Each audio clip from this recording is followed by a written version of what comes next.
बिस्मिल्लाहिर्रहमानिर्रहीम। रहबर भी ये हमदम भी ये गमखार हमारे, उस्ताद ये कौमों के हैं मेमार हमारे। खुश आमदेद करता हूँ मैं आप लोगों को 17वें वीडियो में। इस शेर का मीनिंग देखिए, नीचे मैंने लिख दिया है और अपने उर्दू लगत को मजबूत कीजिए। लेसन 7 का आगाज़ करते हैं। इसमें ज़बर ज़ेर और ज़बर ज़ेर और पेश के बारे में बहुत मुख्तसर जानकारी हासिल करेंगे। इसका एक रिवीज़न करेंगे। क्यों करेंगे ये हमें तुरंत समझ में आने वाला है। आगे बढ़ने से पहले मैं बता दूं कि गालबन मैंने वीडियो 6 में या 7 में आपको एलोग्राफ के बारे में बताया था। एलोग्राफ क्या होता है? दुनिया में जितने भी लैंग्वेज हैं, सारे लैंग्वेज की एक खूबी होती है कि उसके जो लेटर्स होते हैं, एक लेटर को कई तरह से लिखा जाता है। फॉर एग्ज़ाम्पल इंग्लिश में अगर हम बी लेते हैं, ये कैपिटल बी हुआ, ये स्मॉल बी, ये इटैलिक्स कैपिटल स्मॉल दोनों, और ये हैंड रिटन जो हम लोग ऐसे लिखते हैं। ठीक है, और भी तरीके हो सकते हैं लिखने के। इसी तरह से हिंदी में भी एलोग्राफ होते हैं। जैसे अगर हम क लेते हैं अगर, तो क को हम ऐसे भी लिखते हैं ना, आधा। इसी तरह से र हिंदी में, तो ये र होता है, र ऐसे भी लिखा जाता है। फिर उसके बाद एक स्लैश होता है, कड़ा में जैसे र लगाते हैं। तो उर्दू में भला एलोग्राफ कैसे क्यों ना हो। तो यहाँ कुछ लेटर्स हैं, देखिए इसके एलोग्राफ को लिखते हैं। बे पे, ये मैंने आप लोग बता दिया है इस एलोग्राफ को। ते टे से। इसकी सबसे बड़ी खूबी क्या है कि सारे के सारे जो इसके एलोग्राफ है वो एक ही तरह से लिखा जाता है, इस तरह से। इसमें ज़रूरत के तहत हम अपने जो सिंबल हैं, डायग्राम में जो सिंबल हैं, डॉट्स लगाते हैं। इंग्लिश में कई तरह से लिखा गया था ना, उर्दू में ऐसा नहीं है, एक ही तरह से लिखा जाता है। वो भी 1 2 नहीं, 9 लेटर्स को एक तरह से लिखते हैं। सिर्फ उस पर हम डॉट या सिंबल का करते हैं, इस तरह से लिखते हैं छोटा सा। ये एलोग्राफ है। तो ये जो एलोग्राफ हुए वो ऐसे मैंने बताया था आपको एलोग्राफ। ठीक है, इसको उर्दू में एक नाम दिया, ये मैंने कुछ बड़ा लिख दिया, छोटा करें इसको। उर्दू में एक नाम देते हैं, इसे कहते हैं शोशा। शोशा क्या होता है? ये किसी भी अक्षर का, जैसे सीन जो हम लिखते हैं, ये सीन, तो सीन का जो दंदाना है 1 2 3, ये शोशा कहलाता है। तो इस सिंबल को शोशा बोलते हैं, जो हमने बताया आपको। एलोग्राफ, छोटी शक्ल, झैली शक्ल, ये शोशा है। 2 शोशा इसमें होता है। इवन के शोशा वर्ड, ये शोशा में 3 शोशा है। देखिए 1 2 3, शो में 3 शोशा, और फिर शह में फिर 3 शोशा। तो ये शोशा है। तो ये शोशा की शक्ल में इस एलोग्राफ को हम लिखते हैं।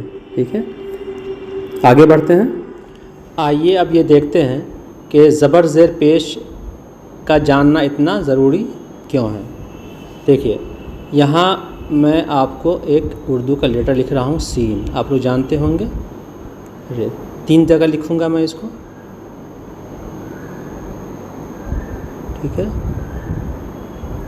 और जब हम दोनों को मिलाएंगे तो ये एक तरह से लिखा जाएगा।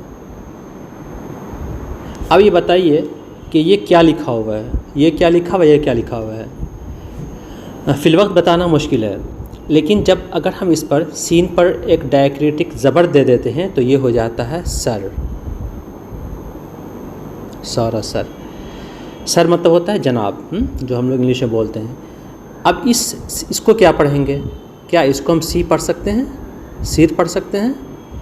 डेफिनेटली जब हम सीन के नीचे जेड लगाएंगे तो ये सिर हो जाएगा। और इसे हम छोटी ऊ की आवाज़ सूर और सूर पढ़ सकते हैं जब हम सीन पर पेश लगाएंगे। तो ये ज़बर ज़ेर पेश की अहमियत बहुत ज़्यादा है। जब तक हम उस पर लगाएंगे नहीं, उसमें मूवमेंट नहीं होगा, हरकत नहीं होगी, और हम उसे पढ़ नहीं पाएंगे। इसलिए जानना बहुत ज़रूरी है। एक और जैसे मिसाल लीजिए, उर्दू में ये साद होता है, साद में व लगाते हैं, तो ये ज़बर लगाएंगे तो सौ हो जाएगा, पेश लगाएंगे तो सू हो जाएगा, है ना। तो ये भी हमें जानना बहुत ज़रूरी है। और जैसे ये क्या हो जाएगा, 3 तरह से इसको पढ़ सकते हैं, सौर, सूर और शोर। ये सूर जो होता है, क़यामत के दिन जो सूर फूका जाएगा, यह 7 से इसका इस्तेमाल होता है। बहरहाल इस वीडियो में हम आप लोगों को ज़बर ज़ेर पेश का रिवीजन तो कराएंगे ही, साथ ही बे ग्रुप, नू ग्रुप और ये ग्रुप जो एलोग्राफ शोशा की शक्ल में होता है ना, उसके बारे में भी उसका इस्तेमाल देखेंगे वर्ड में कैसे होता है, ये शोशा का इस्तेमाल देखेंगे। बे ग्रुप का, नू ग्रुप का, ये ग्रुप का, ये 9 लेटर्स का एक ही एलोग्राफ होता है। ये अलिफ है, अलिफ पर जब हम ज़बर डालेंगे तो ये अ हो जाएगा और बे लगा देंगे तो ये अब हो जाएगा। इसी तरह से ये ते का एलोग्राफ हो गया, ये बे हो गया पूरा, तो ते पे 2 डॉट देते हैं और ये बे और ते पर ज़बर लगा देंगे तो ये हो जाएगा तब। हम जानते हैं कि दाल ग्रुप किसी से नहीं मिलता है, तो डाल और रे को एक साथ लिखने पर भी हम इसको मिला नहीं पाएंगे, डर। इसी तरह से रब, तो रे भी किसी से नहीं मिलता है तो रे में हम बे मिलाएंगे तो ये हो जाएगा रब। इसी तरह से ज़ेर के बारे में देख रहे हैं और फिर एलोग्राफ को भी देखेंगे। इसमें ये जैसे इन है लिखना है हमें, तो अलिफ के नीचे ज़ेर लगाने से ई हो जाएगा, छोटी ई की मात्रा होगी, ये हो गया इन। इसी तरह से बे का ये एलोग्राफ ऐसे होगा, फिर इसमें नू मिला दीजिए तो ये हो जाएगा बिन। पे का एलोग्राफ ऐसे होगा, बे की तरह जस्ट 3 डॉट लगाएंगे, नू नीचे ज़ेर लगाएगा, ये हो जाएगा पिन। और नू का एलोग्राफ छोटा सा होगा शोशा के शक्ल में, और फिर बे बड़ा लिखेंगे तो ये हो जाएगा निब। और लास्ट में पेश के बारे में देखेंगे हम। पेश की शक्ल आगे की, पेश की आवाज़ आगे की तरफ बढ़ती है और ये वाव का बहुत ही छोटा फॉर्म होता है, ये लाइक दिस। तो अलिफ पर अगर हमने पेश लगाया तो ऊ की आवाज़ निकलेगी और फिर नू लगा देंगे तो उन हो जाएगा।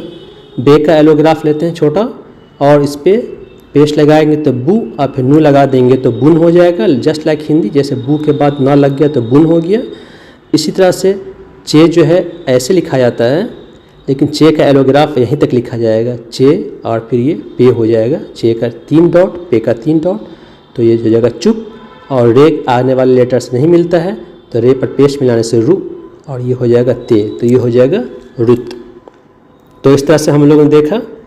अब हम अगले वीडियो में बे ग्रुप का जो एलोग्राफ है वो बिगनिंग में और भी जो उसकी शक्लें आती हैं उस शक्ल के बारे में आपको बताएंगे, जिसमें से 2 शक्ल आपको ये मिलेगी, एक शक्ल ये होती है और एक शक्ल ये होती है। तो बहुत जल्द मिलते हैं इंशाअल्लाह ताला नए वीडियो के साथ, जुड़े रहें आप।